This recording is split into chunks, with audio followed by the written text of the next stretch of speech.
Hey guys, Hobie Hill, Deep Dungeon Games again. So this is the second part of the creating a good backstory, interesting backstory for your fantasy character. So if you watched the previous video, I covered the 6 steps. This is going to cover the brainstorming aspect of those steps. Now, while typically you may not know, while you may not know exactly what you're doing or how you're going to do it, you can start off with these 6 simple concepts and build a pretty decent character. At least I feel that you can. So by brainstorming, you're going to create a general layout or idea. And typically what I like to do is kind of start off with an image, and maybe I have an idea, say I want to play a dwarf, and then I go from there. I maybe Google fantasy characters dwarf, and I find a interesting picture that I like.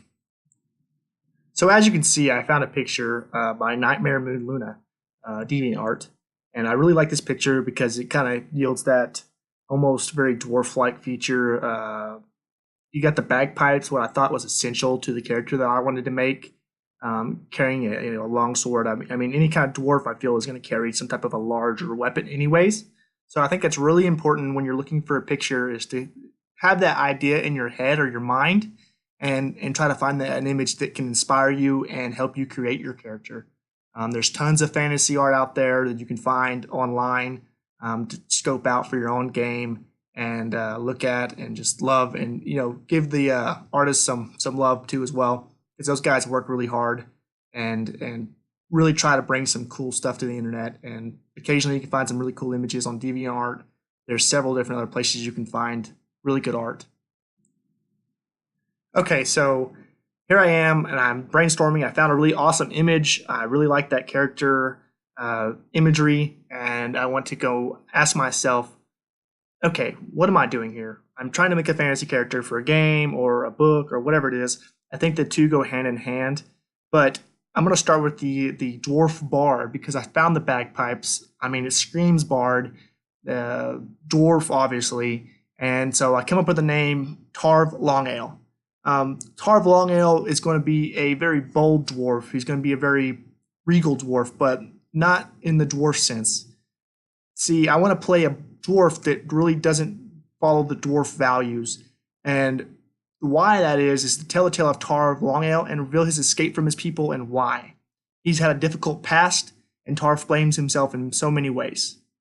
See, and that's what I mean by the brainstorming aspect. You come up with that general concept about your character that makes them interesting, or maybe different, or maybe the same thing as you usually do, but every character is going to play a little bit different and have their own flavor, and it really comes to a great head in the end. So while you're creating your backstory for your character, you need to ask yourself, why am I writing the backstory for this character? What purpose will the backstory serve in the main story? Is the character going to be for a 5th edition Dungeons and Dragons game? Well, they're going to be integral to the backstory of the entire game, right? 1 and 3 or 4 or 5 characters, depending on how many people are at your tabletop. So you need to consider how your backstory will deepen your character and strengthen your narrative. So while the DM is running the narrative, you're important and integral to that portion. Your character's choices and rolling in the dice will directly affect the game that happens. So if your character doesn't necessarily get along with dwarves as Tarv would, then that's a problem, right? I mean, obviously you would automatically assume that a dwarf gets along with other dwarves just because of maybe some of the fantasy shows and things that you've watched. But with Tarv, he's got a little bit different past, and he's not always gets along with them just fine, but he just tries to stay away from that history.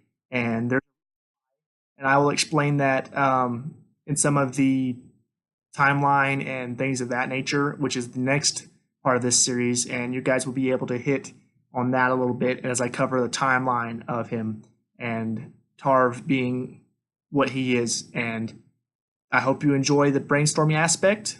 I really do. Just remember that you want your backstory to reveal character's past and help explain the character in the present and why they make the choices they do.